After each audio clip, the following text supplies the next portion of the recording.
This is Dirk Fentz, and you're listening to the Final Third Podcast. Coming to you from Final Third Cigar and Whiskey Lounge in Ingalls, Indiana. Indiana's exclusive Aladino Cigar Lounge.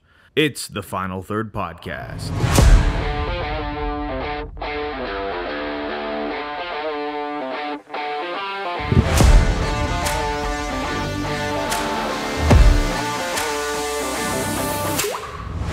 Well, welcome back to the Final Third Podcast. I'm Rob. I'm Scott. I'm Will. And I'm Mike. And today we're going to be talking with Dirk Fentz from Indiana Bourbon, the End of Watch Legacy Fund. We're having an event for him today, and the Indy Fuel are having an event with him tonight. And we're going to have him on halfway through the show. But as we get started, we're going to be smoking some Espinosas. We have an Espinosa event coming up this Friday, or this Thursday. Thursday, yep, 29th. Tyler, so come in here on Thursday and get some special deals on Espinosa. But we all picked some 601s to smoke, some of their core line that they have, and looks like two of us chose the red. No, nope, three of us chose the red, and then Will's the outcast. He chose the yellow because no, it's not yellow, it's maize, right? It's maize. Yeah, correct. it's maize. Let's get it right. So we're gonna be doing that, and then what are we drinking on today, guys? Oh, Will, tell us about it. What are we drinking? Well, today we have the Hard Truth 4-grain bottled in bond. It just came out several weeks ago. Yeah, yeah, it's supposed to be today. I think they're doing a distillery-only event today. But, this is a new product they've come out with and had some good feedback on it. So, yeah, it'd be great to try it today. Yeah. It seems to be popular on the interwebs out there. I've heard good things. Like there's some 4 grains that I'm not a huge fan of. My favorite 4-grain ever, obviously, is Taylor. But that's a 12-year product, so it's it goes a little unmatched. But we're not exactly sure what happened. But I know they were supposed to have their release today. Today is the 24th. Yep. At the distillery, which they're still doing. I just dropped my cigar. Yeah, just throw that anywhere, Rob. I will get that in a minute. Yeah, they were supposed to do it at the distillery release today, and then hits the stores on March 1st. Yeah. But I don't know if someone dropped the ball there or if they just said that they were doing an event. I don't know. I'll get it, Scott. But it went everywhere. So yeah. So everyone has already seen this. Yeah. It could have been brilliant marketing. Who knows? I think it is. Oh, I got you. You got it? Okay. I got you. Thanks, buddy. And it still gives them a chance to go in and, thank you. Have people out to the distillery. And they did VIP tasting events for people already. So what was released so far out here to the wild right now has been the 4-grain that we're going to be drinking on today, the Wheater, and those are both bottle and bond. And then there was actually another one that's just a straight bourbon, but I don't know if that one was lower proof or if that was bottle and bond as well. So I haven't seen that one yet. I'll have to look it up. Looks like a 5-year age statement on this. So, yeah. Well, a quick note about age statements. A correction that we probably should bring up real quick about 2 podcasts ago with Whiskey Acres. It turns out every single bottle has an age statement on it, and we totally missed it, guys. It's right there in the label. It's right there, I think, on the government, like right around where the government label is. So just a quick correction. Check your bottles on that one. So here's another, if you guys came out to the Cigar 101 event we've had on Thursdays, last 4 Thursdays, which it's over for now. We'll do it again. Another cigar etiquette thing is don't drop your cigar on the floor because it might crack. It's not going to annoy other people, just you. Just annoy me. Yeah. So mine's going to look funky until we get past that crack. But yeah, I'm excited about more 4-grain products hitting the market, especially from like a sweet mash too. Like that's right. That's awesome. Like I liked everything that they're doing. I hadn't tried a whole lot of stuff from Hard Truth. So I'm excited to try this one too. I know I love the Sweet Mash Rye. And that was like the first anything from Hard Truth that I've ever tried. So I still haven't been there. I would love to go. Looks like a great place. Yeah, it seems like a cool place to go to that has, it's an experience day. So, I mean, everything that they have there is just, it looks amazing. Yeah, they've also come out with that is it a malted rye series? Is that correct? Where they had the caramel chocolate and just a standard. They're just, what do they call it? The reserve? Yeah. Yeah, they're like distiller's reserve. They had that was the previous release, I believe. Yeah. And I really enjoyed the chocolate malt was delicious. Correct, yeah. The chocolate really popped through on it. The caramel malt was really good, But I feel like the chocolate malt was really one that standed out to me. Yeah, I've got the caramel, Yeah. however you say it, malt at home. I really like that. I like that too, yeah. And we were talking about, Rob asked me if I had tried any of the Master's Keep, or not Master's Keep, the Woodford. What is that? Jeez. Master's Collection. The Master's Collection Yeah. of Woodford. We were talking about their chocolate malt. Oh, yeah. And it reminded me of that one, but the chocolate was a little more prevalent in the Hard Truth than it was on the Woodford one. It's a chocolate bomb. Yeah. Do you remember in I think it was 2015 or 2016, the 375 releases? Woodford did a sweet mash. Okay. I can't remember. I know it was a sweet mash one. I'm pretty sure it was 2015 or 2016 in the 375 bottles back when they were $50. Yeah. I never tried it. I didn't see a lot of good things about that release, is why I never ended up buying one, because like the reviews on it were not good. So Yeah. I don't know if they were in over their head before the technology caught up in 2015 and 16 maybe. I think the first 375 I got was the chocolate malt whisper. So I never got an opportunity to taste the sweet mash, but well, it made me think of that with the sweet mash that they're using, which is, awesome. That's cool. Like I was reading about it. I mean, just science is kind of caught up, I guess. And, having like the available, resources that distilleries have now, like you have more options with doing sweet mash and instead of. Can you sour. talk about that the technology? Anybody? Man, he's probably knows more about it than I do. I don't know a lot of the technology on sweet mashing, because really most people sour mash, right? Right. They use that to help carry along their fermentations moving forward. So yeah, and sour mashing is just taking your mash and keeping a small portion of that mash to start over the next mash. Kind of like, think of friendship bread, Amish friendship bread. You're saving that little bit of left to continue to make that the mash. Sour mash or sweet mashing is just starting over each scratch every time. Right. The thing with that is bacteria, though. You can have different bacteria grow when you are constantly cleaning. Yeah. So that's why like some of these technologies that have caught up with, cleaning all of their equipment and then having to like retest everything. I mean, I have to imagine that there's probably a good amount of loss on that too, because if you test it on the sour side? On the sweet. Oh, sweet. Yeah. I mean, both really. I mean, yeah. If you find a different bacteria that is, not contributing to your flavors or your distillate, then you're probably losing a lot. Look, you think like Maker's Mark, right? They do just open fermentation. Mm-hmm. So whatever's in the air can get in there. Right. And I think it's kind of one of those, if you're going for, single barrel products, or you're trying to create a consistency in your blend when you don't have the stock like Maker's Mark does, right? With the amount of whiskey that they make, you're probably going to be a bit more particular. It's a bit more like beer at that point, where you do clean everything and you're trying to go for an extremely clean yeast, and, you're completely isolated in beer.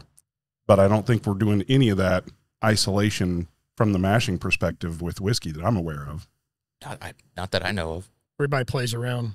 Yeah. With a little different. I'm sure somebody's experimenting with it, I'm sure. Well, I got to figure that some of these where they're doing the controlled releases where they have specific yeast strains, they've got to have some sort of containment, because look, yeast is everywhere. It's absolutely, it's in the air. It does not matter. And if you have some sort of open fermentation, you're going to get other yeast in there. Now, depending on how much sugar and how aggressive the yeast is that you pitched, that's going to play a role. But. Yeah, I know the Neely's down in Kentucky, Neely Family Distillery, and Hidden Barn as well. They go catch their own wild yeast strains. So they never use a consistent yeast. They go and capture, and it's always going to bring a little bit of a different flavor profile to their whiskey. But that's the way they like making it, and I think that's pretty cool. Yeah, it is very cool. Yeah. Shout out Jackie Zycant, Hidden Barn. Yes, Jackie. Shout out Jackie. We'll see her tomorrow. Yes, which was yesterday. So we actually did a interview with Jackie. Me and Rob spoke with her last week. Just kind of caught up with her, like what she's doing, how she kind of got into the business, talk about some Ode to Oak products, talk about some sensory stuff. So we'll let that go eventually. Cool. Yeah. So she was a great interview. Yeah. I mean, I think she's done this a few times. To be honest with you, because Maybe once or twice. Just Yeah. a couple times. Yeah. Yeah. Well, first thoughts on the 4-grain here. I haven't tasted it. I was just going to comment on the cold draw on this 601 yellow Yeah. or maize. Very sweet, like almost figgy raisin sweetness on the cold draw, which been a while since I've had a cold draw that wasn't a hay bomb. So Yeah. kind of a cool little draw, but very, very nice mellow start to the smoke. Nothing too crazy. And you got the last one in existence today. Oh, wow. Sorry. No, I didn't mean to grab the last No, one. no. I'm just saying I don't know if anybody else had any left, and I kept a couple boxes after Christmas and put them out, and that was the last one. And honestly, the yellow and the orange were both great ones. Orange was my favorite. I Out went of back the and two, forth. I not went back and forth. all but of them, but that's a good. They cigar. are all good. Yeah. Yeah, and they're all great. what about you on the red? You know, I've smoked the red so many times. I mean, I've had this cigar more times than just about anything out there, and I love it. The cold draw, nothing really complex or crazy going on there. Pretty laid back, nice little leather notes, just kind of the typical stuff that you'd get from a nice little cold draw. It's really, I mean, the red is really about the retro, right? I mean, it's that crushed red pepper that you get a little Spicy. bit of, and the nice spicy notes. It's just a fantastic cigar. Yeah. Yeah, and it's the Habano, so you get that a lot of those baking spice notes on the palate. But like he said, when you retrohale it, you get those nice cayenne pepper red bomb there, and this is kind of one of my go-tos as well. I smoke a lot of these. Yeah, my retro just lit me up with that cayenne. Made my eyes water a little bit. Love it. Got me real early. But yeah, I think with the 4-grain, like my nose on that was like vanilla spice. Hmm. And It's it's definitely- sweet on the finish for sure. Yeah, but it's definitely got some spice in the Yeah. nose. It's strong enough, you know, for me, I do the whole coat my palate so that the aroma Yep. can come out, but it didn't really change all that much. This has got a really nice, really aggressive nose on it. It really pops at you. Well, and this one is the 4-grain is 78 corn, 9% rye, 9% wheat, and 4% malted barley. On the palate, I almost feel like there might be more malted barley than that, just because of the creaminess on the palate. But it really plays nice with all those grains. Of course, you're going to get more corn, but Oh yeah, yeah. It's good though. Slick. Yeah, I mean, the nose and the palate kind of transition together. There's no deception in the nose on what you're tasting. What you smell is what you taste. Yeah. Yeah, and This it's one- not overpowering. No. Some of the other ones, some of the other 4-grains I have, they kind of, they're not that great. I agree. yeah, I was thinking the same thing. I was a little worried about this one today because, you know, I mean, I don't like to talk negatively. I mean, I'll say, okay, here's what I identify. But I don't like a lot of 4-grains that are out there. They're just not really, you know, on my palate. This one, it's pretty nice. They did a good job of kind of keeping things well balanced and still keeping it corn forward without, you know, falling to Yeah. notes of single malts Sure. or anything like that. Yeah, the palate's really nice, sweet. I do pick up a little bit of oak on the nose that I don't quite get on the palate. So that is one little bit of a difference, but after going back a couple times, but I'll tell you, I got a little experiment for you guys to try. So this last week, I talked about tasting notes on cigars, but you can do it on food, bourbons, everything. And one of the things I had was a map of the tongue, and Oh, yeah. so you got the saltiness on the front edge of your tongue and kind of a little bit to the sides. You got the sweet right behind that, umami's in the center, sour on the sides, and then the very back is Bitter. bitter. Yeah. this hits every single one of those. If you lay it on your tongue and let it roll off your tongue, you can pick apart every one of those regions of your tongue. Maybe not the bitter as much on the end, but all the other ones I was able to pull out on the tongue. And this is probably one of the best representations of that I've had in a while. Yeah, I don't get a lot of the bitter. Not a lot of the bitter, but everything else I'm getting. Yeah, A normally lot of that's sweet. kind of where you can get some of those deep oak notes is on that Yeah. that kind of bitter. But there is a hint of sourness to this. There is, right on the sides of the tongue. It is. Yeah, It's yeah. kind of when you talked about that, I thought I was kind of, getting something a little different. Yeah. And just like like when you have a blueberry muffin where they put lemon zest in it. Yeah. Right? Yeah, there you it's go. just that. It's There's a just little tiny citrus bit. note to it. Yep. I get a it little is bit of lemon a, zest. I get a little bit of cola too, kind of finishing it off. Something I'm describing it as cola. I don't know if that's right, but on the finish, at kind of near the end, I get this, like when it's rolling off, I get this like little bit of a like cola note. I don't know. Yeah. Yeah. I see what you're saying there. I get that as well. I think it's a very soft finish for me. It's not overpowering. It's not like spicy. It's just kind of soft. But see, that could be one of the reasons I like it, because having it with this cigar, this brings the spice note that's probably missing from my normal palate, right? Sweet I and tend to be sour more of a rye, too.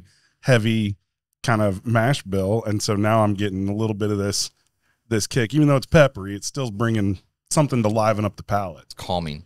Yes. Yeah. The Cigar 101 was great. I went to the last one. Talked about a lot of stuff. Did you learn anything that you didn't know, Mike? That's the question. No. Okay. And I'm not saying that to be, pompous. Yeah.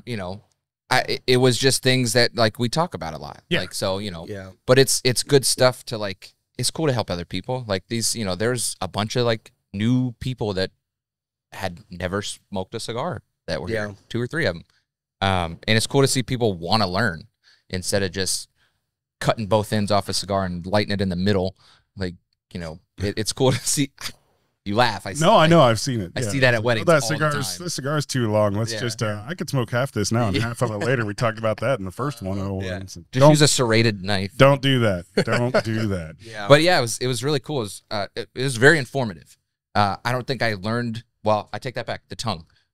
I didn't know like the specific areas of the tongue played effect in multiple facets. Well, so like that was cool to and it's an important point, because I think about that all the time when I'm tasting whiskey, but I don't think about it as much when I'm smoking cigars. I was the same way. And all the fundamentals stay true to that. They do. Right. Food, everything. Yeah. And he talked about food, talked about like palate cleansers. So like a couple of the guys were drinking ginger beer. So we talked a little bit about how like ginger is a palate cleanser. A couple of guys really like to drink tea. One guy liked coffee and cream with his cigar. So like he was big into that. And I was like, I got to drink it black. So, everybody likes their own thing. But that was kind of like the discussion at the end of the day was figure out what you like, figure out what your palate is. Because like then eventually you're going to go pick out what you want. And then you're going to look for your pairing and figure out what it is that you want, like before you do it. Blind a couple things. That's what you hit on there, the pairing. Yeah. Right? That right there is something that when you start to understand the elemental flavors, and then you start thinking about like, what is it about certain foods where they're putting a sauce on, or, I've been to restaurants where they just got like a couple little dots of some sauce, and that it's so aggressive in flavor, but it's meant just to get just a tiniest little bit because it just brings so much. Well, now you start thinking about that in context of, okay, what am I getting out of a cigar? And then what am I going to get out of a bourbon? Right. Or any other drink, right? Coffee, tea, anything else. And you can start coming up with some really unique ideas for pairing things and get some really good flavors. Now, I'll also say you can get some really bad flavors. Cream soda. Yeah. Well, we had talked about that. That was one of the things that someone asked, what was a really good pairing and what was a really bad pairing. And we had it was the same thing. We had the first year of the Marinitos, we did cream soda with it. Fantastic pairing. Those two together tasted like coconut cream pie. So the next year, we decided we're going to do the same pairing, but we're going to add coconut cream pie. You know what? Coconut cream pie screwed everything up. Wow. It's just the oils in it and all that stuff just kind of ruined the cigar, ruined the cream soda. It was just like, that's not the way to go. And that made me think about the coffee too. Like if you have like a really oily roast, that can ruin my palate for a cigar. Like even the heaviest of cigars. Like, because I like a good Maduro or something really, really dark to smoke with like a black coffee. But if it's too oily, I think it will just like destroy my palate, and it's not enjoyable. The same way. Black coffee, I like black coffee, and I usually use it because I'm drinking coffee more for the effects than I am the flavor, even though I do like coffee. Caffeine does nothing. But we ended up getting some of this espresso liqueur, which is absolutely delicious. And yesterday, I got 3/4 a cup of coffee and maybe like a half an ounce of that espresso in there, which is a little bit sweeter. Put it in there, and that sweetness was perfect with the cigar. Just get add a little bit of sweetness, but not the creamy side of it. And it was nice. So and I think you do the same thing. You add a little bit of sweetness to your coffee in the morning when you're smoking your cigar. No, well, I do by way of the cigar that I like to smoke. Oh, okay. Remember, because I smoke. That's Yeah, so I like the Metropolitan Host. It's Fear del Tego, right? Yes, Fear del Tego. And they bought out Nat Sherman when Nat Sherman went out of business. And the cigar has a molasses dip tip, not infused, just a tip. Dipped in a little bit of molasses. It pretty much goes away for the most part after the first 4 or 5 puffs. But you talk about like the oiliness. Well, a good way to kind of combat that might not be with one of those big, strong cigars. For me, it's sweeter. The creamy, milky, heavy duty smoke that I get from that, because it's a very nice, light, light to medium. And it's got that sweet tip on it. So the sweet cuts through, the creamy kind of milk sweet cuts through and balances out against that oily. And you wouldn't expect it against black coffee, right? I mean, because I'm not knocking oily blends. No. I'm saying so maybe I just haven't found my right pairing with an oily coffee. Yes. And that could, and that's you might be thinking, we talked about that. You might be thinking I need to go strong. Yeah. Because strong. Right. But that's not necessarily the case. Sometimes, if you can get something that really just is different, like the exact opposite, you'd think you'd run right over any kind of Connecticut cigar, but not the case. My go-to is blood medicine with with coffee, but I do like with that one. I'll take a little cream with the coffee. Just let that cigar shine through. Yeah, it's phenomenal. It's my go-to morning smoke. Unfortunately, that's a hard one to have. I know. You only get 4 at a time. I'll tell you, when that new Drew Estate cigar comes out, the one that's in the freestyle kits, it reminds me a lot of the blood medicine with maybe just a kick more strength, and that's gonna definitely be my morning cigar every time. Mike, try the Espinosa Crema. Since we're talking about the Espinosa, it's been a while since I've had one, so I'll revisit that. So try that with black coffee. I think you'll be surprised. That nice, thick, rich smoke, but not heavy bodied, and not heavy strength. With a black coffee, I think you'll be impressed. You could try it with a new Coke spiced. Coke spiced? Yeah, I got one on accident the other day. It looks just like a Coke Zero, but it says spiced right above where it says Coke Zero. What's it taste like? Got like rum in it or something? It's like dog shit. That's what I thought too, because I was like, oh my god, it's Captain's. It's Captain's. But it's not. It's dog shit. Okay. Yeah, no, it's dog shit. Morgan's. It was raspberry spiced Coke. It's not good. Don't get it. You heard it here first. Dog rockets. Somebody's going to comment and go, I love spiced Coke. Sounds like something to mix with Pappy, maybe, huh? Exactly. It might improve only with your best. Yes. Oh, that's funny.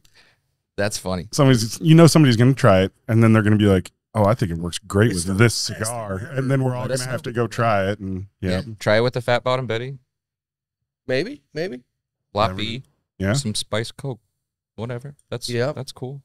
So we had Dirk just walked in, by the way. We're going to have him on the show here in a few minutes. He had texted me back, and so we've been talking about Hard Truth a little bit here. So their master distiller, his name is Brian Smith. I got to go down with Dirk when he did a pick last year. We picked a Sweet Mash Rye, and this guy is on it. He has been given free reign to do what he does, and he's not going to release anything until he thinks it's ready. And the bourbon came out this year because he's waiting for it to be ready. And I will tell you, he let us try through a bunch of barrels of the bourbon at cask strength right out of the barrel.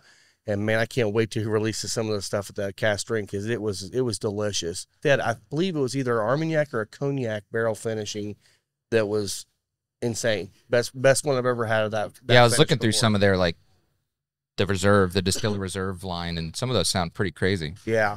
I'm sad to say I have not made a trip there to Hard Truth, but everyone who's been has raved about not only the distillery, but the restaurant, all the activities that you can do there. I mean, apparently you can go ATVing all over the property, have a blast. Yeah. ATV tours. They rent cabins too, right? Like they have like a stay there, don't they? They will. I don't think they have them yet, but they're getting There's cabins everywhere, though. You could throw a rock and hit a cabin to rent in Brown County, right in Nashville, right there. But I've heard a lot of great things, just haven't had an opportunity to. It's on my kind of list for 2024 to do a weekend there maybe. It's worth the trip. I mean, really, if you live anywhere in Indianapolis, it's an hour or less drive down there. Well, about an hour drive down there. It's not that far. Nashville, Indiana. Well, maybe it's a little longer now. Yeah, unless they have 65 down to one lane. Okay.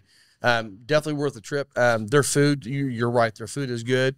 If you do a tour, the ATV tour, they play on the tour. It's not like a nice little, let's look at the drive. No, they're racing. Yeah. And they're sliding around corners and you're holding on, and then you stop and drink.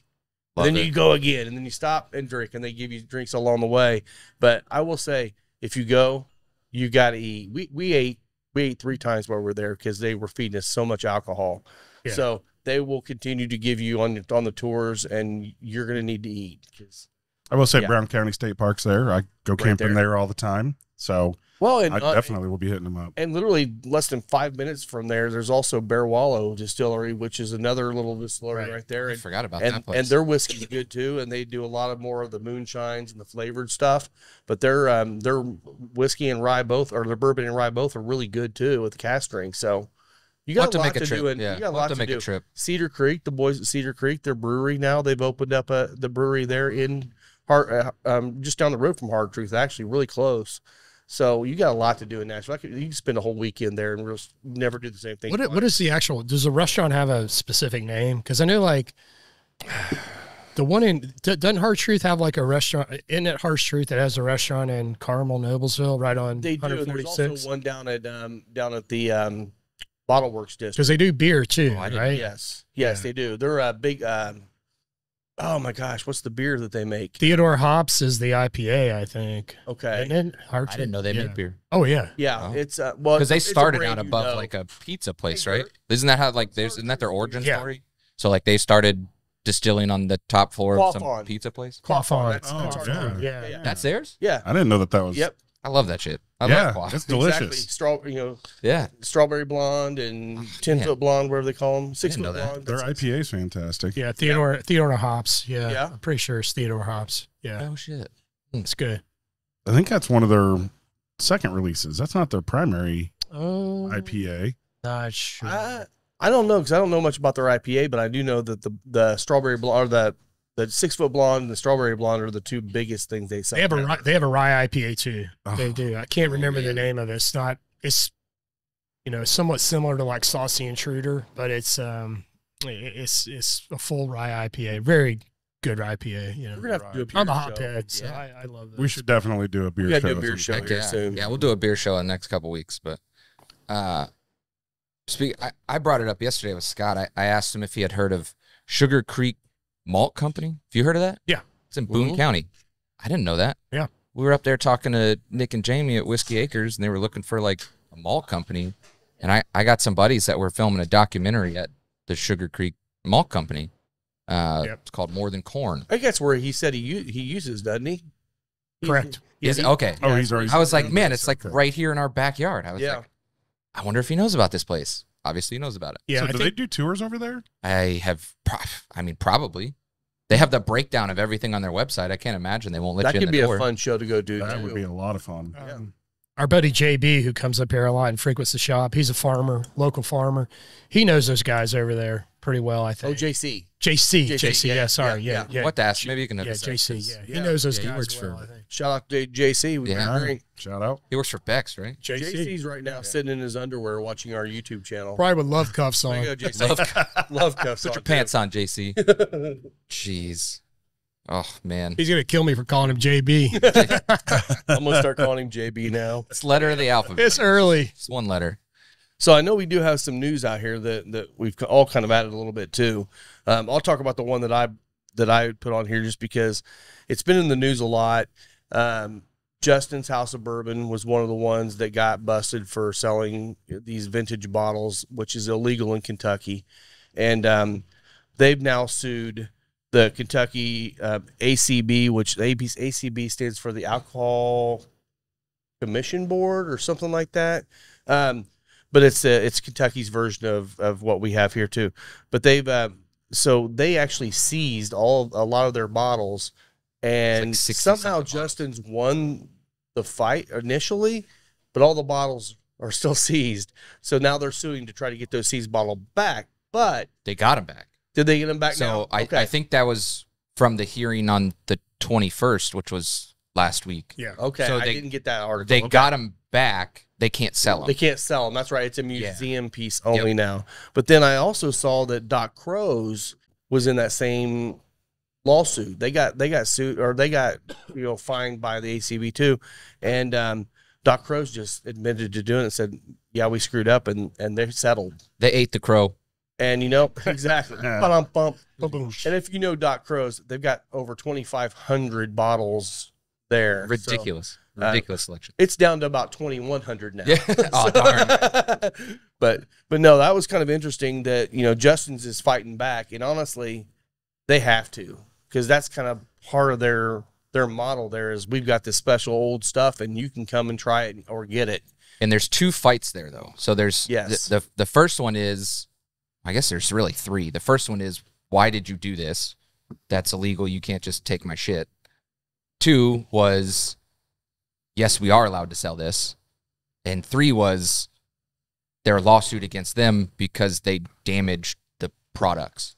Yeah. So they're claiming that, they're claiming that when the government sees them, they put it in some lockup in Louisville somewhere, and they knowingly had a water leak that damaged some of these bottles and damaged them in transport. And now they're dealing with evaporation, label damage.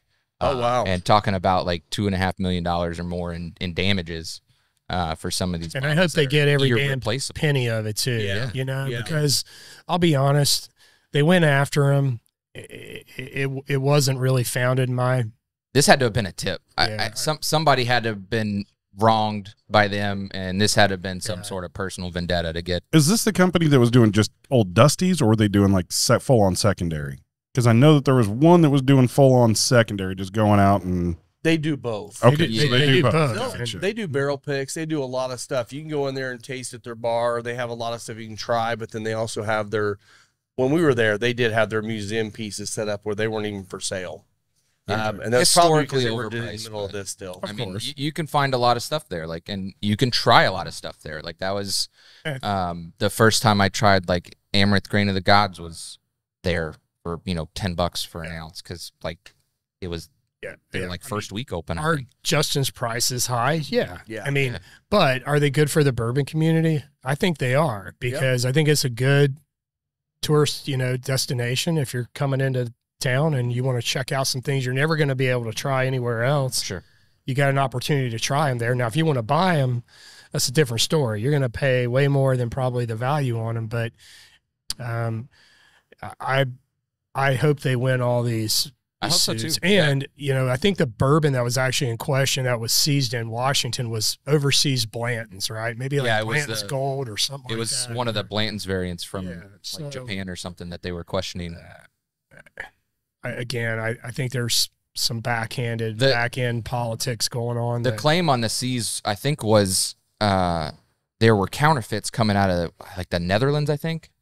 Yes. And I think remember that. that's what supposedly that's what triggered it, was that these counterfeit bottles had made their way around, and then they came in and saw this other infractions that they were trying to impose. I think on it was actually the Netherlands group that got kind of upset and then tipped the Was hand on Justin's, if I remember correctly, because this was 2 years ago, or it's been over a year. Yeah, it's been quite a while since the initial case was formed. I mean, it does kind of bring into question the entire laws around secondary. Yeah. And the real which is why they're fighting. That's why they're fighting. And I think that they should. Look, I personally don't buy anything on secondary. That's just me. I just don't do it. I think that there's a lot of new distillers out there that are coming out with some really great stuff, and I would rather spend my money getting 5 or 10 bottles from these guys than picking up a Pappy 23 for $4,000. But I don't have any problem with anybody that wants to sell their stuff. You rightfully own it. There's a lot of these old dusty bottles out there that show up at garage sales and things like that. I had one gifted to me that was a very nice gift. And there's no reason that you shouldn't be able to resell that stuff. I mean, the tax has been paid one time. Let's get over it. Yeah. Well, and that's the thing too, is I think what's going to happen with this, like you said, hopefully Justin's wins this, because you know, what's going to do is it's going to force these states to say, okay, we need to make these rules clear, and this is the rule, and then people are going to have to abide by them. What's the point? If the government's already got their money, what's the point? Then it's not a fight for it anymore. Now, we'll say on the distillery side of it, they don't, you know, depending on who the distillery is, they want to fight some of it too. So they're going to have to figure out these rules and make them set them for the state. And it shouldn't be different in Kentucky and Indiana and Texas. It should be. Well, it's not a state rule. That's the thing. It's a federal, because it's interstate commerce, and interstate commerce is governed by the federal government by way of the Constitution. Well, I mean, Kentucky's going to always be the first one that's going to fight it, and they're going to figure it out because, I mean, they were the first ones that were taxed for the barrel tax, sitting a barrel in a wreck house and having to pay taxes every year on it. And you know what they did? They said, we're the number one maker of money in the state of Kentucky. Take that away. And they took that tax away. Now they don't have to pay taxes every year on every barrel they're storing. So Kentucky's going to be the leader in a lot of this stuff because they need to be. Yeah. Right. I think. So. Well, and at the end of the day, there is still marketing there that goes into play, even with some of the distilleries. So I think you'll start seeing other distilleries of other types of liquors, you know, decide that, hey, this is good for us. Correct. Right? If we get a limited release product and it boosts our name and it's popular out there and people are willing to pay 2 and 3 times the amount of, you know, the retail price, that gets your name out there. It gets you noticed amongst a lot of people, and it's not a bad thing. Yeah. We want them to win, though.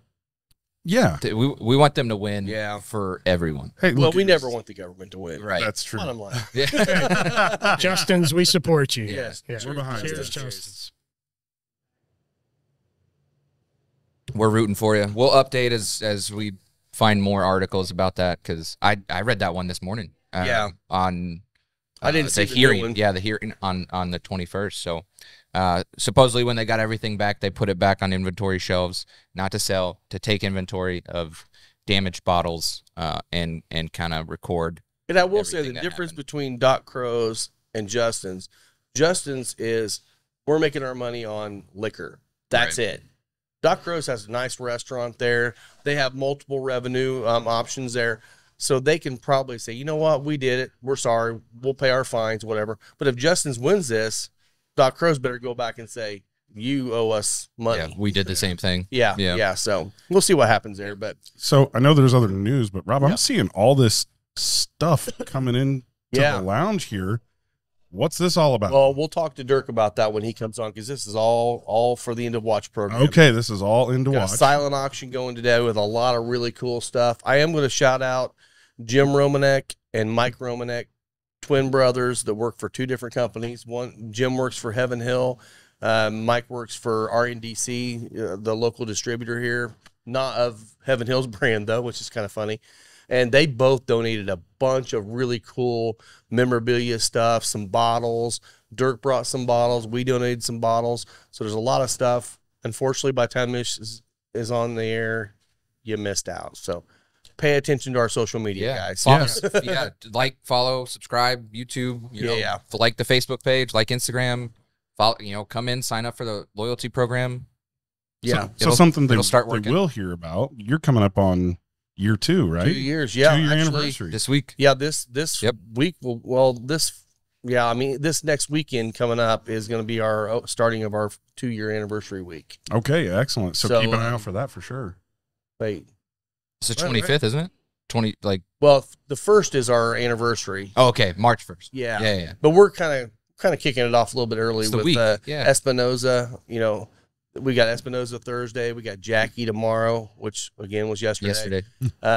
So we got those 2 kind of kicking it off. So I guess it kind of is this week.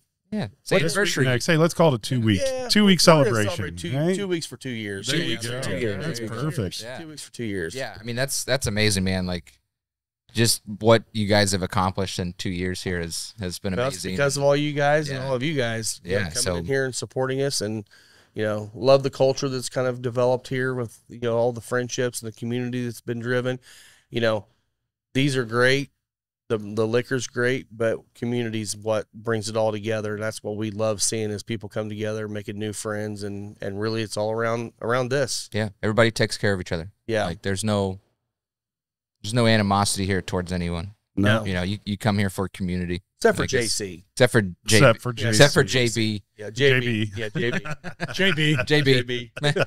Except that guy. But you know, during our the first week of March, that week ending in February through first of March, we are going to have some baskets out here as giveaways. You can come out here, anything you buy, you get a ticket, throw it in there, you get a chance to win some swag and gift cards and stuff. So Indy Fuel tickets, maybe. we got an Indy Fuel package. Hey, there we go. Unfortunately, Indy Fuel update. They did fall last night to the 6th place Mountain Division team, Wichita. But they have a chance to redeem that tonight. Yes, they do, in front of a full house. It's completely sold out. And and I will say, unfortunately, they had 2 of their team leaders, Cameron and Hillis, who are called up, are fantastic, and wish them obviously the best. The goal here is to develop players, so they got called up to Hartford for some professional tryouts, and that's one step from the show. So good for them. Good for I them. wish them nothing but the best. I mean, that's the goal. Yep, probably it's the same thing back at some point. Yeah, it's the same thing with G League. Like, they start excelling in the G League, and then they get called up to the league, and then it's like, well, what do we do now? Exactly. Well, what's nice about that too is those guys move up, but then that means 2 other guys get a chance to pull up and actually make a name for themselves. So you're gonna see some new fresh talent coming up. So that'll be great. They just got to find their groove. Like, I mean, so Scott took me to a game. Me and Jen went to the game last night. Went to the Pawn Shop Pub. Was great. Had a great fish sandwich. Yeah, big shout out to the Pawn Shop. Yeah, those guys are great. Oh, man, 54th and Keystone. So good.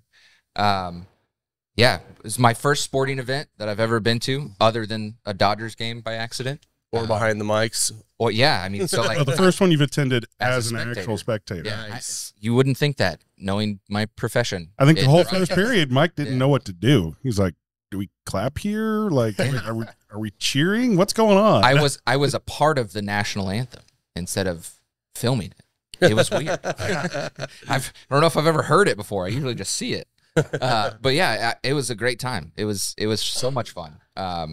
Another sense of community with the fan base of the hockey leagues, and it was a good time. But did you watch the game?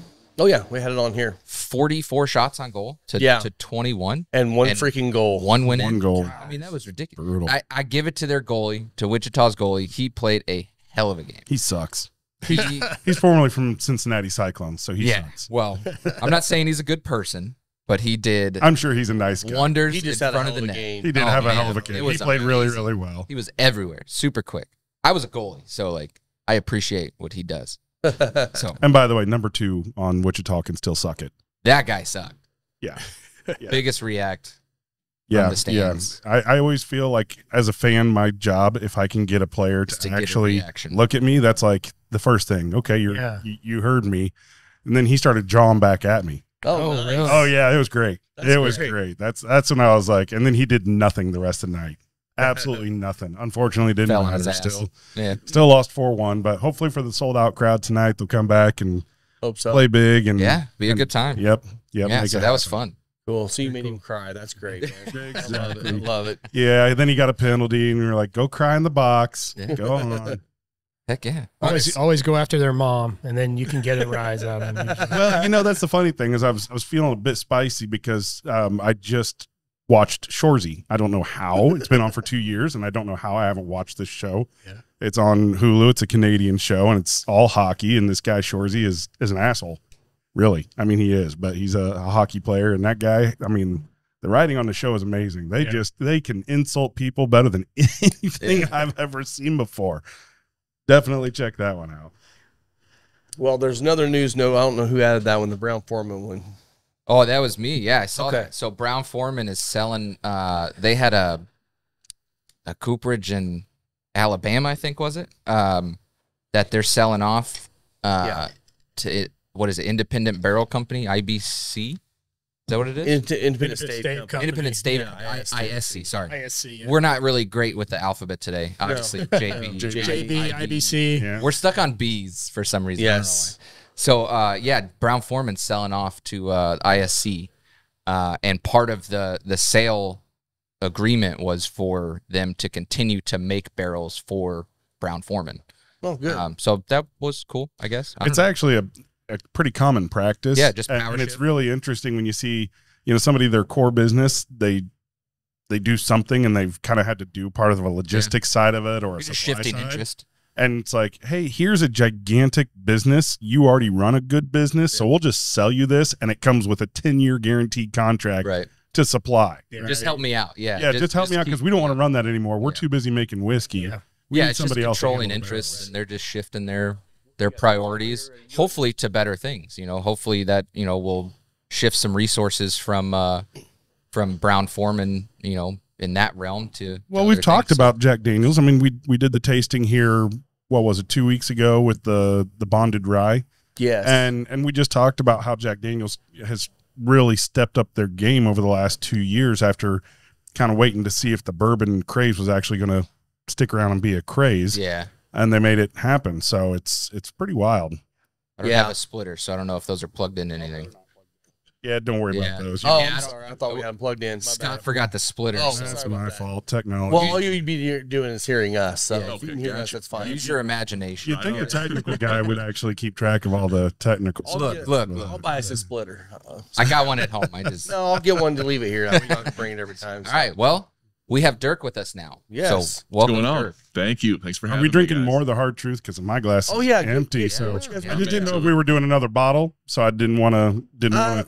Do you guys want to do the We can do the wheat. weeded too? Yeah, we can do the wheat. Yeah. Hey, Yeah, we can move to that. Lisa, could you grab me the hard truth weeded bottle up there real quick, please? Yeah. Thank you. Yeah, Scott.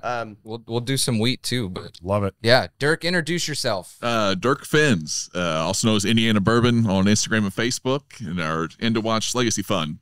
Heck yeah, man.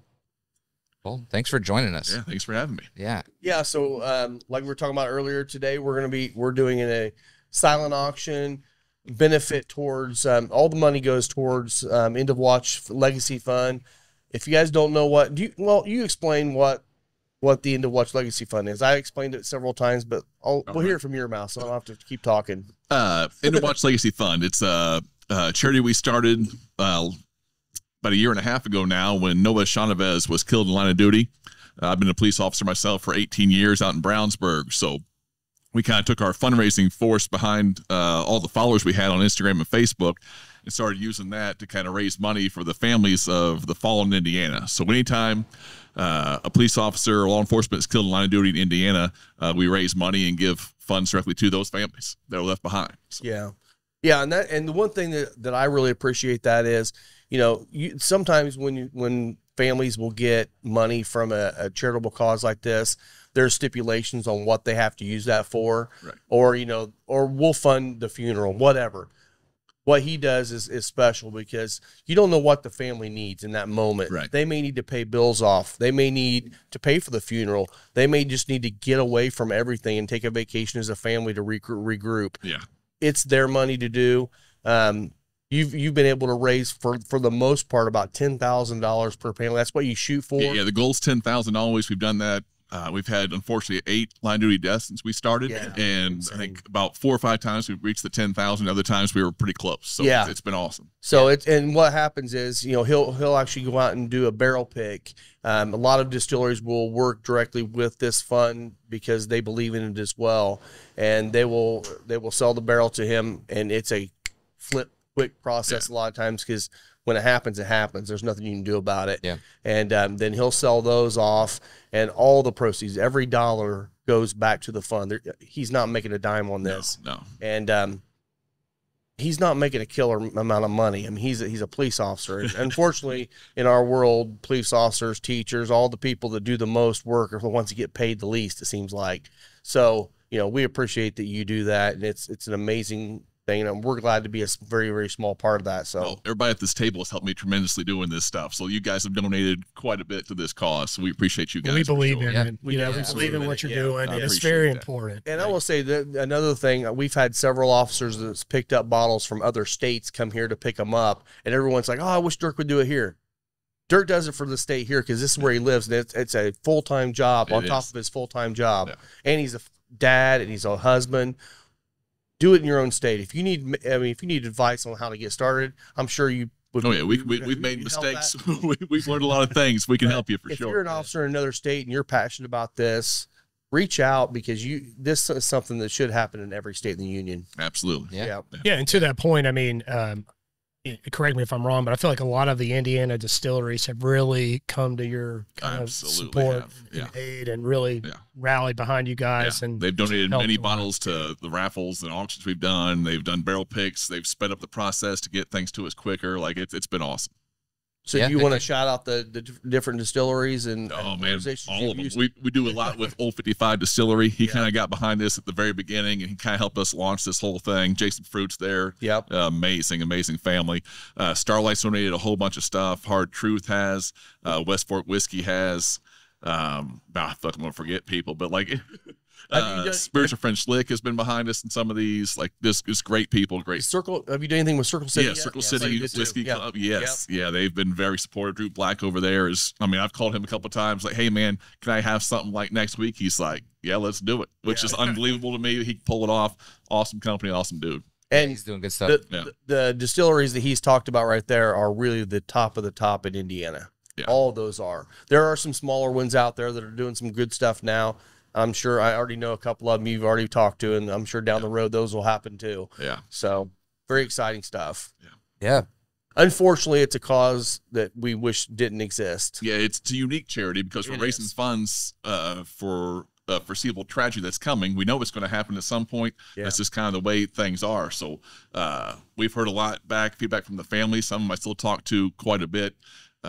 It's worthwhile doing for sure, and they appreciate it. And this state and this kind of community around whiskey and all that have rallied behind our officers quite a bit and really helped support everybody. So this is like out of benefit, to the families too. So most of the stuff, like these officers have benefits that they're going to get paid out to their families, but this is stuff like Rob mentioned that is not covered under those benefits. So and we try to do extracurriculars that they you got to carry on with life. I mean it's hard to do when you're waiting on insurance and benefits and things like that. Like sometimes the sole money earner in the family is that person, you know. So like the mortgage, we've paid mortgages, we've done all kinds of stuff for these families that they eventually they would get insurance money and those things come in, but I don't know how long that takes. But we've done this for the most part within 14 days after the incident and gotten checks to these people. So that's always the goal. Amazing.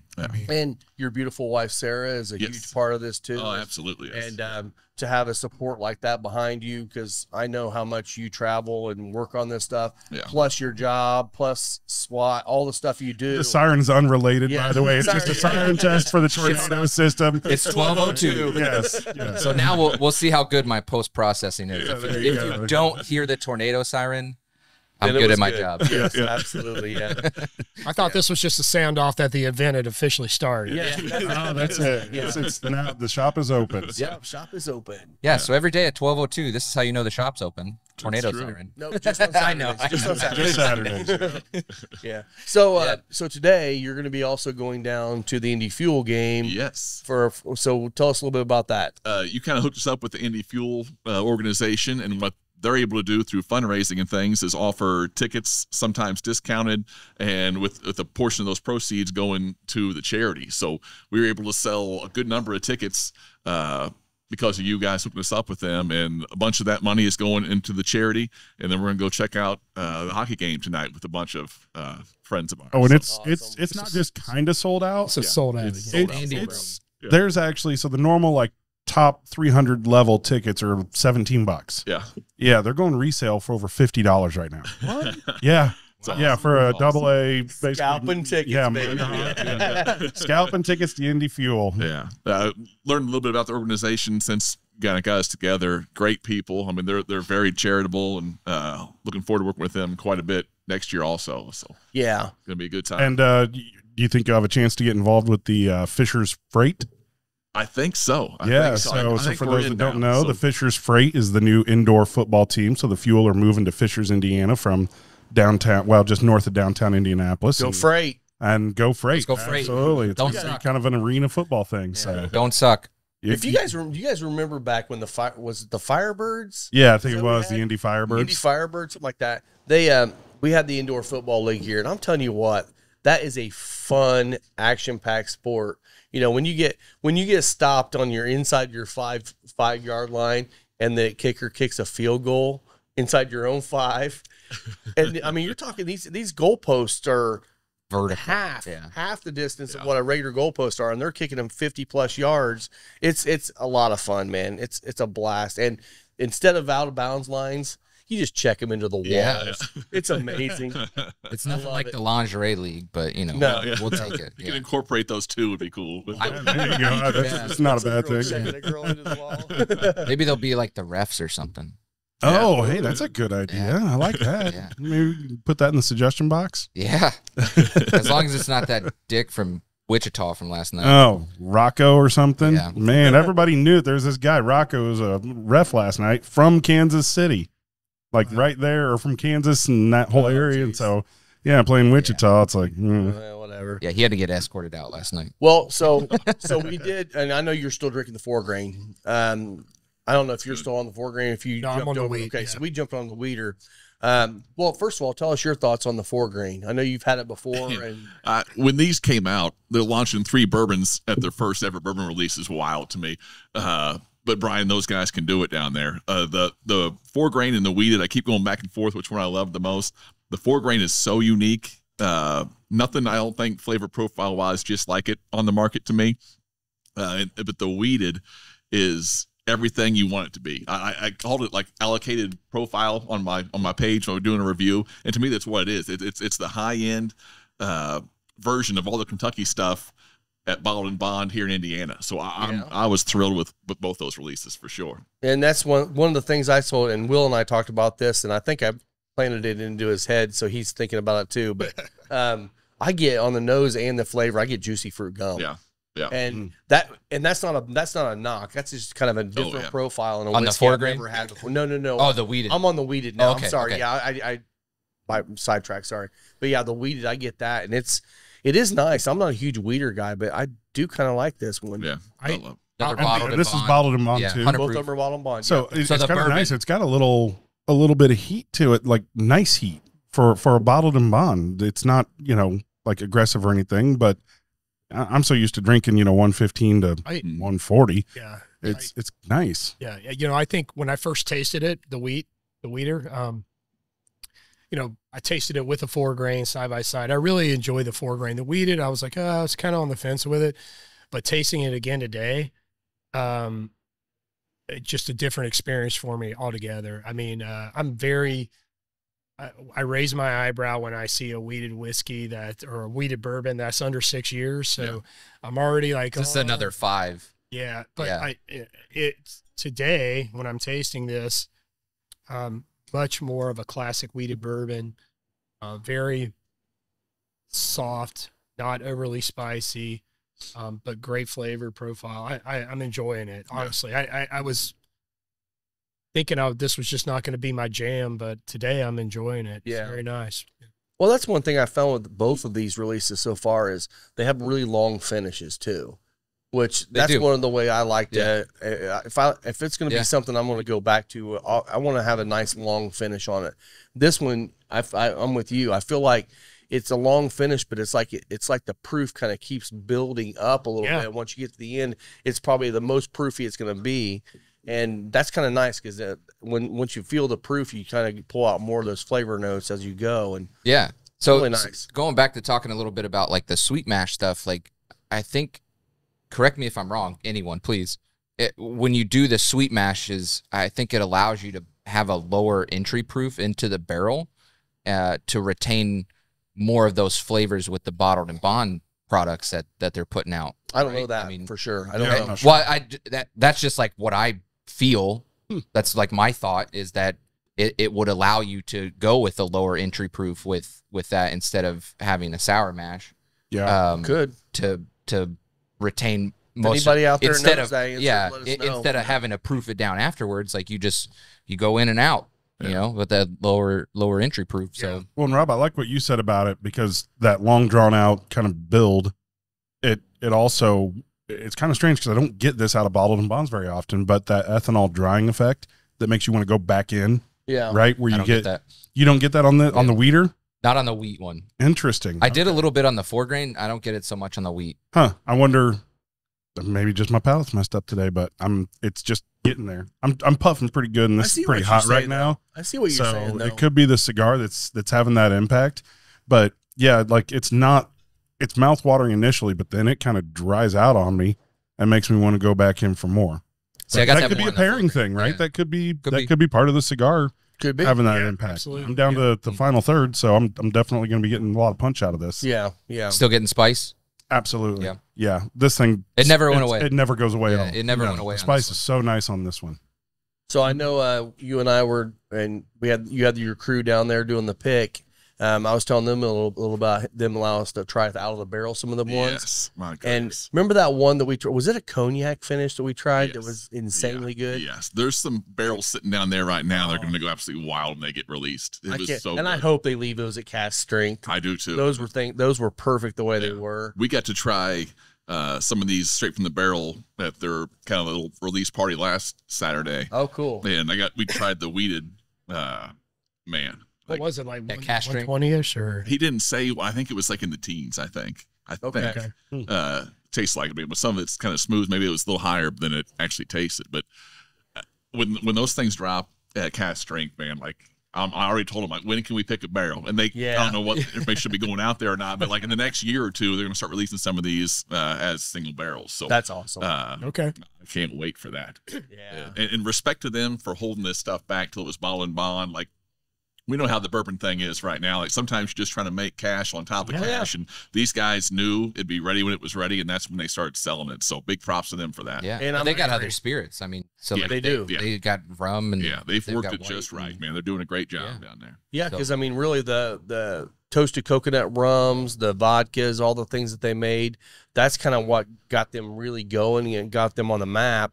And then when they released the sweet mash rye, those things took off. They did. Yeah. And I feel like this is just going to be one more tier up to where you're getting all the notches on your belt now. And I think they're on their way. They're on their way. They could easily be one of the top distilleries in Indiana, but with the stuff they're making right now, which is just awesome. Because who else is doing sweet mash in Indiana? Is there anyone else in Indiana doing I don't sweet know. mash? Not that I know of. Because I know like know of. Wilderness Trail, all other Kentucky brands, Wilderness Trail, Peerless. There's several others that are doing it now. Yeah, we had them listed here. Yeah, that's Wilderness Trail, Peerless, Castle and Key, Rabbit Castle Hole, Key. Woodford, all release sweet mash. yeah. So I mean, Yeah. like there's plenty other sweet mashes out there. I've never had a sweet mash that stuck around this long, that had that, like you said, the long finish. So, on the back of their bottles, Hard Truth is one of the places that has custom bottles. Yeah. It's not just like a regular glass bottle. I mean, it says on the back, Indiana Sweet Mash Pioneers. So I actually like their cork tops. I do too. too. They're rustic looking. Look, they just came out of the It's like water woods or something. Yeah. I don't know. I like it. Yes, it's cool. Yeah. Well, and people do, they look first, right? Yeah. And so, and that was one of the reasons I started getting Peerless Rye. I loved that top, that heavy, which they got away from it now. Now they're doing the wood tops, but they had that real heavy silver top on it, and that thing was fantastic. I love the look of that bottle, and this one is equally fantastic. And it's nice when you buy one for the bottle and the look of it, and then you taste it, and you're like, hey. Yeah. Score! Yeah. I got Instead of I got just good whiskey in pre-packaging it. exactly. And the rule's always kind of been the fancier the bottle, the worse the whiskey, but they've mastered both right here, which is nice. Which is nice. So are these definitely coming out at cast strength at some point? He said, I don't know if this is official, unofficial word, Yeah. but when we were out there having some drinks, we said that I think I don't want to get this wrong. I think the bourbon, like the standard bourbon, might be in the next year, and then the 4 grain and the weed would follow in the year after that and year after that, I think. Okay. So, I think we can say it here, Brian. Yes, you are releasing it. Cast. Thanks, Brian. come on, We're Brian. going to tell you how to do your We business. just announced it, so now you got to follow through. Hey man, they got to pay the bills with this bottle. That's right. They can play around. Yeah. Yeah. Well, and we actually just went up and took a trip up to Whiskey Acres up in, I saw that. Yeah. and that's one we're going to have to hook you up with. Okay. That's going to be another one I think is going to be a home run in the state. Yeah. It's going to be distributed into the state now, and I think they're going to be another home run. And Awesome. Is that again, confirmed? it's Oh, Rob just I confirmed can't. it, I I can't officially. It's officially. I'll just. It's I will in say the it's process. things look very positive. Very that good. it will be Yeah. distributed Good. in Indiana, but I can't officially say Yeah. anything. Right on. Family owned, But we can still real do picks and tight-knit, stuff. That's my favorite stuff. farmer right there. owned, family Yeah. owned. Like it's great. Like they're doing everything there. We'll have to take you up for a trip I'm sometime in. to see him. You say when. Speaking of that, like, do you have any barrel picks or anything you want to talk about that you got in the pipeline? Or? We've been last year was so busy that this year we kind of taken a bunch of time off, and we're just kind of getting that ball rolling again. Okay. So we're working with the usuals that we've done with before, but we're trying to add a little bit of Kentucky stuff here and there. So we have no tie-ins with Kentucky distilleries really to get barrel picks going, but I'd like to just to kind of bring kind of something new. You know what I mean? I mean, the stuff we've been doing, I love, and we'll keep doing it forever. But if we can add, New something more, partnerships. that's what we're looking for. Yeah, and they get asked a lot. I mean, the Four Roses, the Buffalo Trace, all those people have everybody reaching out to them. You know what I mean? But we're working on it and see what we can get coming up this year. So we'll always do a handful. We just haven't started yet, but we're getting ready to. Obviously, everybody wants to see like the big six, but I really enjoy like the boutiques. I do too. Hidden Barn, like the smaller places, Peerless. I really enjoy seeing picks from some of these smaller distilleries. And that's the core of all the people that we kind of work with anyway. But I want to try to help expand to people that haven't really been a part of what we're doing. Because some people just aren't into Indiana whiskey because they haven't tried it. Or they tried it, in 2017 when everything was a year old. They're like, that stuff's crap. But it's like, oh, we're coming of age now. Believe me, like we've got 6-7 year stuff out there. It's worth seeing, worth checking out. And they don't even realize that they've been drinking lots of Indiana whiskey anyway. I mean, they're getting all the source stuff from Lawrenceburg. Those are my favorite conversations in the DMs. Like they hate Indiana whiskey, and they got like the old Boone County stuff. That's like all MGP and all this stuff. It's like, all right, man. Like, okay. So that's one thing with like the hard truth stuff. Like, wasn't their early stuff sourced before they started doing sweet mash?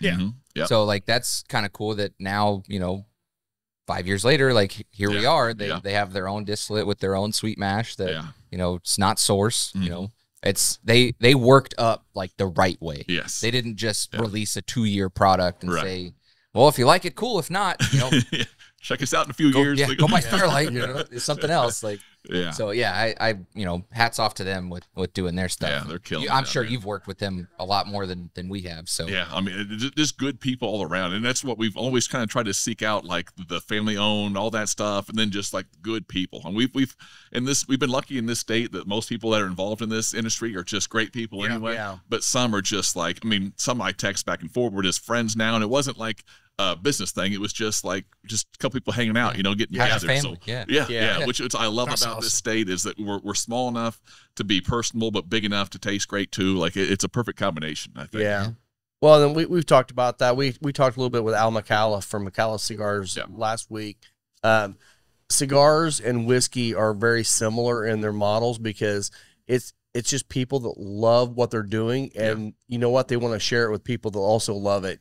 And it's such a unique industries between the two of them that they help each other. They care about each other. They're friends, and you have a lot of these distilleries that the master distillers get together on a regular basis and just talk shop and become friends. And it's like that, I could see down the road something like what happened with Heaven Hill, and they had a entire rick house burned down. Everyone came together to help them out. That would happen in Indiana. Absolutely would. Heartbeat, that would happen in Indiana. And I love seeing that. Yeah, I mean, that's Heaven Hill. I mean, massive, right? And people still coming together to help. It's you throw a rock, you hit a beam. So you mentioned community is part of all this, and it's it just continues to be the case. Every distillery in Indiana has its own unique style and its own unique stamp. But at the same time, if you go talk to any one of those master distillers, they have mutual respect for everybody else in the state, and they usually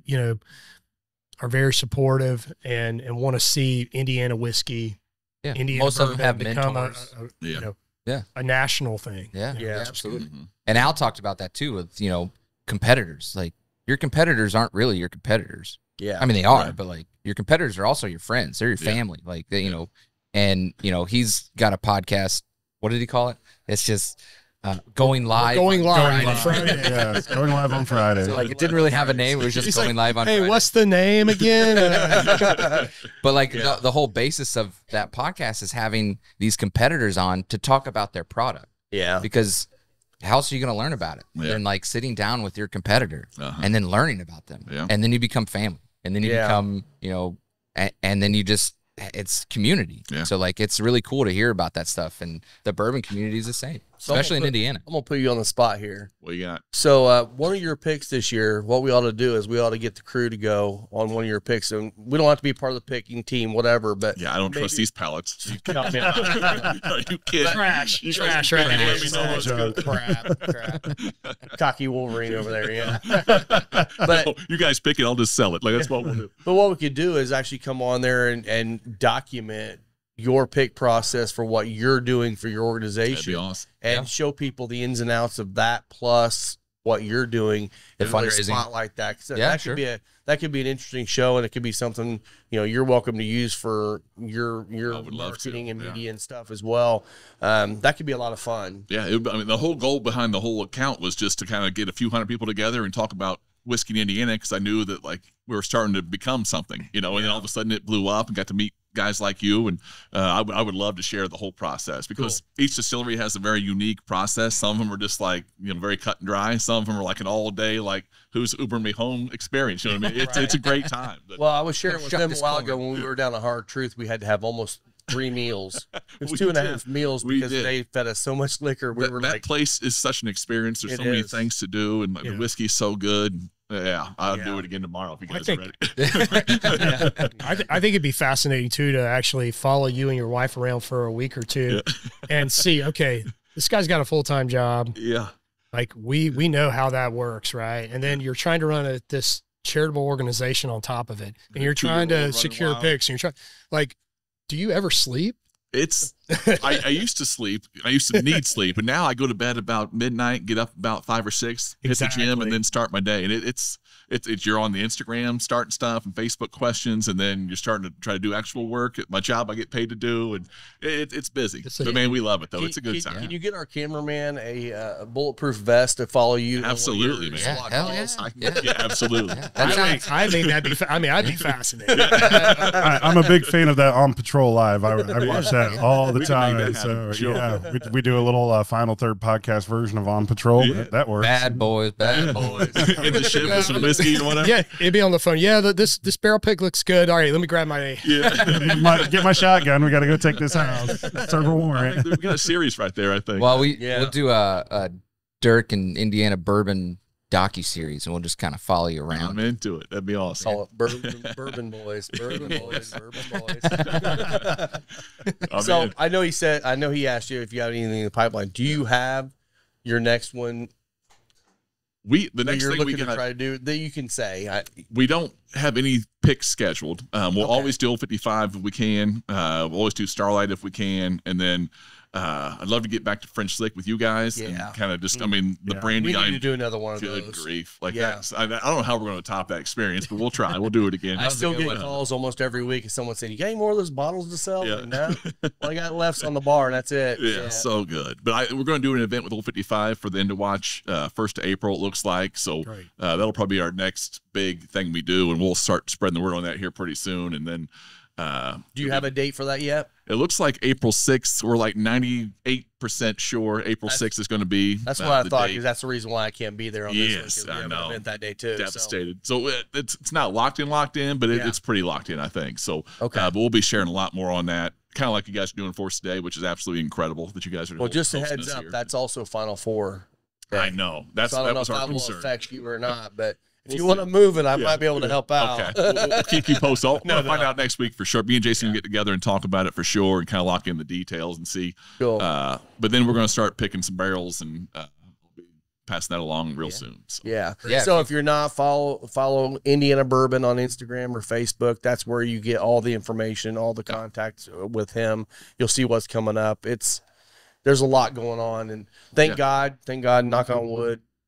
Yes. Haven't had to use any of the money yet, but it's always nice to have that money in the pipeline. Yeah. So when it happens, you can take care of a family immediately. Yeah, that's the goal. We've always been trying to fundraise as soon as something happened, which is difficult. So now we're trying to just kind of build funds up in case. Right. You know, when so you we have when you have eight officers fall in a year and a half Yes. period, when it's Like catching normally up. 1 to 2 in a year, that's a lot to catch up I on. think So, last year was the deadliest year ever, I think, for Indiana law Wow. enforcement, which is, I mean, good that That's we were terrible. able to do things at that time, but it really pushed the resources. So Yeah. We'll, We'll, and again, we'll the link all hope this is stuff. always that the money just keeps coming in and it Yeah. never gets used. right, yeah, that would be But awesome. that's yeah, it'd be but we're awesome. not in that world, Right. unfortunately. Unfortunately. And you hear you know, how open you are with inviting people in, talking about the process. So if you are from out of state and you do have interest in starting something like this, don't hesitate. Reach out. Yeah, don't start from scratch. No, bring something. We can help you. Come in, join a pick, right? Yeah. I mean, if you're serious about it and you really want to do it and start it in your state,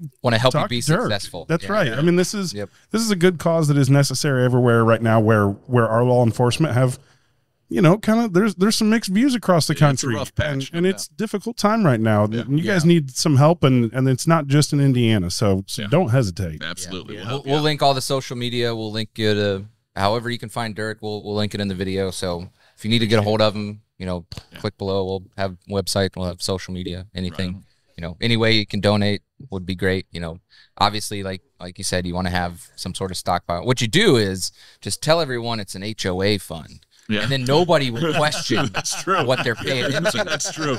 Because apparently that hits home right there. Yeah. Like, well, it's a thorn in my paw. Yeah. You know, that's one thing that you've added to your website, which is Indiana Bourbon. The website now is endowatchlegacyfund.com. Thank you. Yeah. You can go on there. You can come in here. You can scan. We have a code up here. You can donate to this at any time. You don't have to wait for a bottle to come out to donate. You can donate at any time. And honestly, those donations are great because they come in, they go into a fund, and every dollar of that goes right back to the families whenever that happens. Yeah. So that is a great way to do it. Don't wait for a bottle to come out and get it. Obviously, when the bottles come out, you're going to get something special in return for what your donation is, but it's still a great cause on your normal. You know, we're in tax season right now. People have, you know, money coming back in. Now's a great time to go ahead and donate to things you believe in. Yeah, I need more money to go away. So, well, that's one. You know, that's one. You know, we get hit up a lot for people wanting us to donate to whatever. Across the board all the time. And it's like one of the things I tell people is like, you know, we have a couple that we believe in. This is definitely one of the biggest ones that we believe in that we will contribute to. Find those causes you believe in and just donate to them. And this is definitely an easy one. You can do that on the website in here. I'm sure you're going to share it on social media even more. Yeah, absolutely. Too, so we will as well. So appreciate it. Yeah. Cool. Yeah, we believe in what you're doing, man. So I appreciate that. It's awesome, you know. Yeah, couldn't do it without you guys. Really could. I mean, this is a community effort, and man, people have come through, and it's been absolutely mind blowing. Like way beyond what we thought we could do. So. Yeah, it's awesome. That's awesome. Good. Yeah. Well, anything else we need to talk about? Man, I don't have any other news. You got anything else to add? Final thoughts? I've got some news stuff, but we can table it. We can talk about it because let's add it. He's as big in the bourbon world, if not more than we are. So let's talk about this. Well, did we ever talk about Lisa Wicker? No. Oh no, we did. We did offline, but yeah, talk about that. You know, this press release came out on February 13th. A Staghorn, which I don't know a lot about Staghorn. I guess it's has named Lisa Wicker as the first master distiller of its recently opened. Did you say Girard? Is that Girard County? I think it's Kentucky. Girard County. Yeah. Yeah, in Lancaster, Kentucky.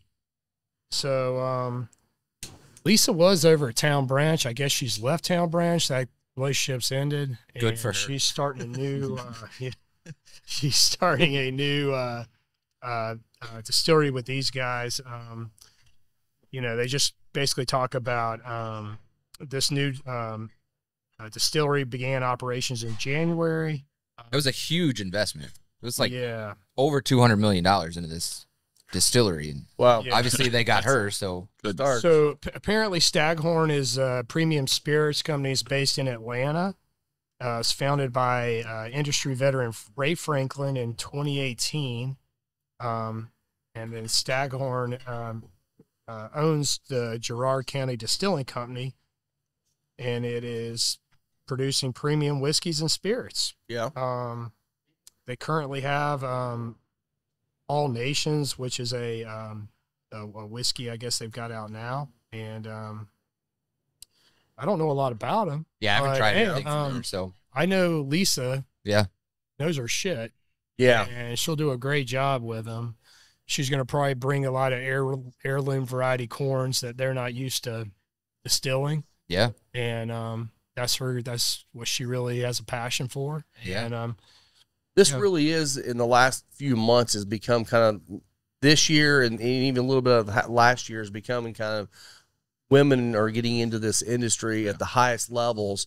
And I'm shocked it's taken this long because women's palates tend to have a little bit more refined a lot of times than men's palates. And it's more why sensitive. That's why you got Jackie Zykan. Who's the girl that started out Woodford that went to somebody else here recently? I can't think of it. And also the girl that does the stuff with Still Austin. Who's that, Will? You know that one. Oh, my gosh. Oh, Peggy. Oh, no. Gosh, this is terrible radio, isn't it, here? Put me on the spot. Yeah. But it's usually these master blenders, master tasters that know what they're doing. They're now getting into the master distillery side. You got Jackie's doing it now. You've got Lisa that's doing it now. I think it's really, really cool to see that. There's what, if you ever seen the show Neat on I think it's on Netflix or Prime Amazon Prime. Amazon Prime. Nancy Fraley. Nancy Fraley. That's the other girl I was talking about. Yeah. She's got a hell of a palate too. Was it Elizabeth McCown? She was the one that went to that one might have been the one. Yeah, Elizabeth. Yeah.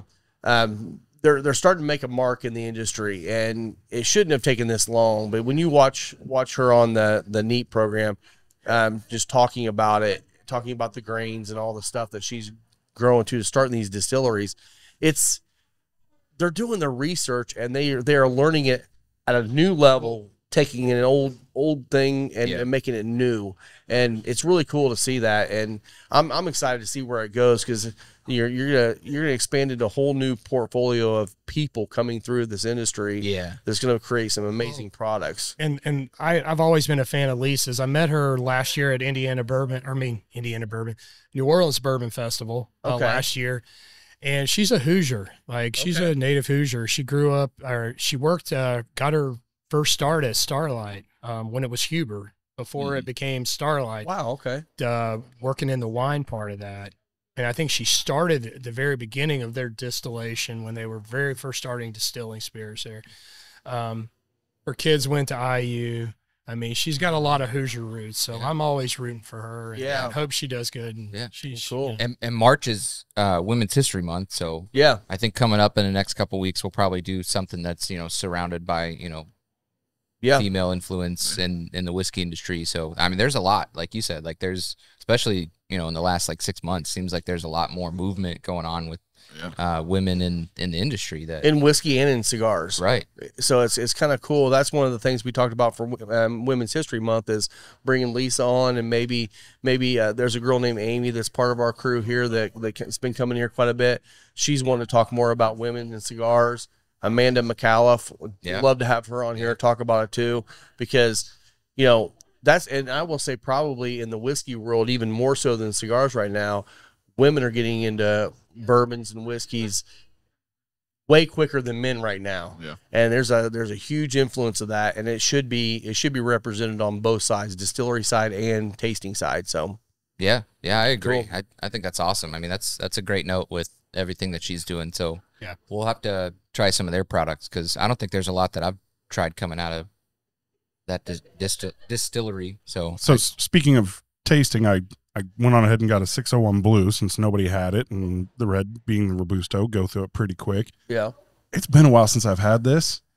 It's good. It's a great cigar. cigar. It's a really, really good cigar. Nice little kind of dark fruit notes right there at the beginning that were just really, really nice. Kind of surprised me. And went well with the wheat. I take credit for it being back. Yeah. Thanks, Will. This was funny, is I had it in here when we first started, and it wasn't selling great, so I just went ahead and sold them out and moved on. Well, this guy loves smoking them, so I'm like, hey man, come on, these are good. They're great. And I will say, I think it's the best selling SKU for Espinosa on the 601 line is the blue. Wow, really? Yep. I wouldn't have guessed that. Yeah, I'm usually jumping to the red. I just know it and love it, and I'm gonna have to put this one back in the rotation. And again, it's a good price point. It's not, what, $11-12 range, whatever. Yep. So good cigar. I mean, does Espinosa really make bad cigars? These guys are just crushing it all the time. They really are. They're definitely one of the ones in the industry right now that are probably making some of the best cigars across the board. And hopefully coming soon, the Warhead 10. It's coming out very soon. Yeah. Yes. Excellent. Not a whole lot of details on that. They just kind of tease like what I would assume would be the band artwork, which is on par with all the others that they have. Well, and I will say, because this is coming out Monday, hopefully the first of this week, I'm going to be getting a very, very, very small second shipment of the Knuckle Sandwich 56s. So if you didn't get any of those and you want a couple of them, come quick. Stop in here early this week or middle of the week. I think it shipped Friday. Yeah, yesterday it shipped Friday. Yeah. So hopefully we'll have those. If you want to try one, get one, because our first ones lasted for like 12 minutes. You know, it was Dr. J calling Dr. J to the final third lounge. Yes. Is this thing on? Yeah. Hello. But yeah. Yeah. Heck yeah. Well, cool. Give me some thoughts on the wheat there, Will, because I know you said this wasn't your favorite when you side by side with the 4 grain. So. Are you in the wheat yet? Or you want some wheat? I already drank that. What do you so see? Yeah. Okay, good. It's just a classic wheated bourbon to me. It's got all the flavor notes that you'd expect to see in that.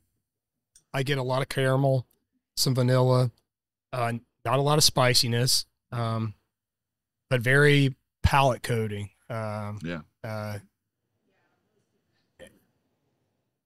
Drinks older than it is. Yeah, sure. Right. Yeah. And I probably wasn't fair to it when I first tasted it.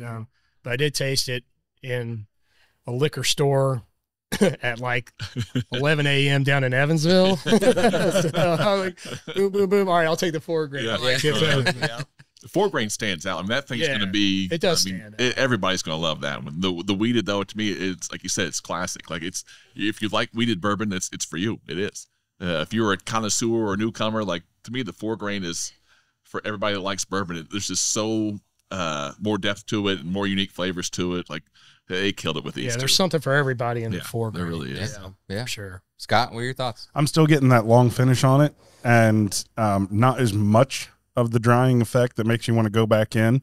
I think that was really the 601 red kind of punching that up a little bit with some of that spiciness, the heavier spice kind of drawing that out. It definitely completely coats, like you said. I'm picking up something on the aroma that I'll come back to because I just can't quite figure it out yet, but something really, really nice and a bit unique in that I don't think I normally get out of wheaters. Not quite sure what it is, but I'll figure it out and come back. All right.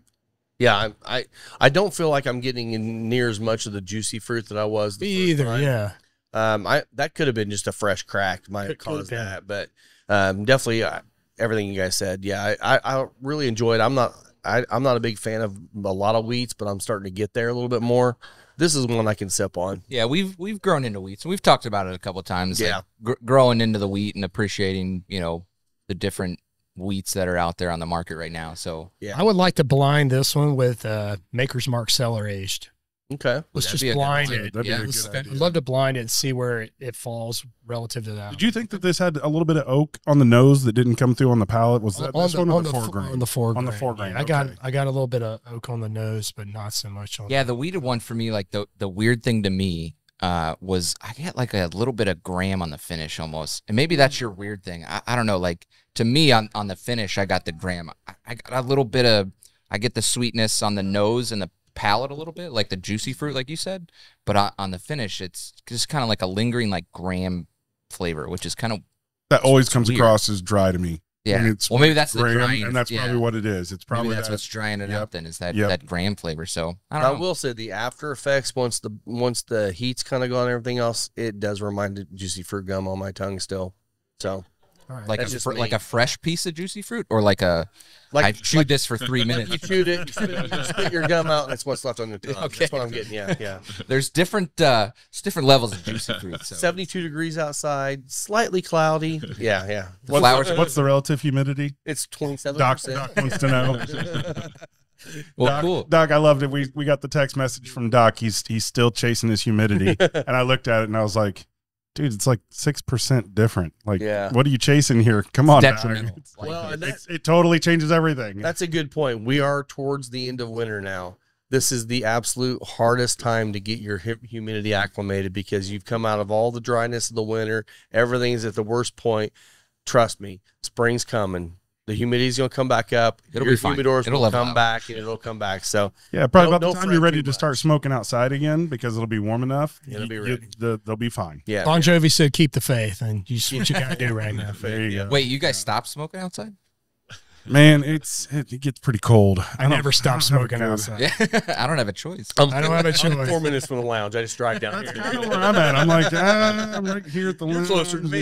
Yeah. So Yeah, I've replicated my patio off yours, so it's still cold, but at least I got a roof. Makes me feel better. Heater. see, I smoke in the morning Yeah. when it starts warming up. That's my thing. Is 9 o'clock in the morning. I get on my first video call. Usually it's internal calls, and I'm sitting there outside in the sun, and I'm smoking a cigar, and everybody's just looking at me going, "Just living your best life." And I'm like, "Well, I thought that's what we were supposed to be doing." Life. Yeah. That's right. Well, Scott, tell us about some of our sponsors. Deadwood Live. If you love this table here, which I absolutely do, I've actually seen where I think he still has maybe 2 cuts. And He has several cuts left. Yeah. exactly like this. So if you like this, DED, Deadwood Live, Yep. go out, check them out, make sure and talk to them and get one of these beautiful pieces of artwork. I can't see it being bad in any home. Well, and he's done these not only with with our table here, we have a whiskey barrel underneath that he finished out and looks gorgeous. He can also do these with regular legs on them, whatever you like. Totally custom to what you want. So Stools. Stools, Barrel all stools. that stuff. Yeah. Absolutely. We've also got Aladino. Aladino. Final third is the exclusive Indiana Aladino Lounge. Definitely want to try their cigars. They're wonderful. I know I was in here late one night this week, and Lisa was smoking the Lancero. The Cameroon. That is the Cameroon. It's Yep. absolutely fantastic. She was really enjoying that. So Yep. make sure and come in here and grab your Aladino cigars. And last but not least, both are visuals and Spencer Lee. Yeah. Thank yeah. you, Mike, for all the work Yeah, that you heck do yeah. on the show. And definitely check out Spencer Lee's on Facebook and all the social media platforms. Get all your best dog treats. My dog absolutely loves them. And the collars and leashes and all that stuff. Yeah, It's- tonight we're Mike, actually I was going going to say, where will you be today? we're going to Metazoa Brewery downtown. So we do. So like, how a often are little you setup doing there. that? We try to go once a month. Okay. So follow our Facebook page, Spencer Lee's. Follow Instagram, Spencer Lee's. We'll post all our events there. We just set up shop there. And if you've never been to Metazoa, it is the most animal-friendly Oh, yeah. place. You could probably have a pet pig and take it in. They Somebody love test that animals. tonight. I actually have a friend. He lives over in Greenfield. He's a guy I went to high school with, played football with him, and he has, I think, 2 pet pigs 2 micros. that live Yeah. in the house. Oh, wow. Yep, absolutely. So total animal lover. I'll reach out to him. Maybe you got to make like a really big collar. Pigs get pretty good size. Hey, So. I buy it in 100-foot rolls. So Perfect. whatever you need. If you need a 100-foot collar, I really got to go visit him sometime because I mean they go out for walks like in their neighborhood and they're walking their pigs. Yeah. I'm just like this is great. a bit Yeah. different.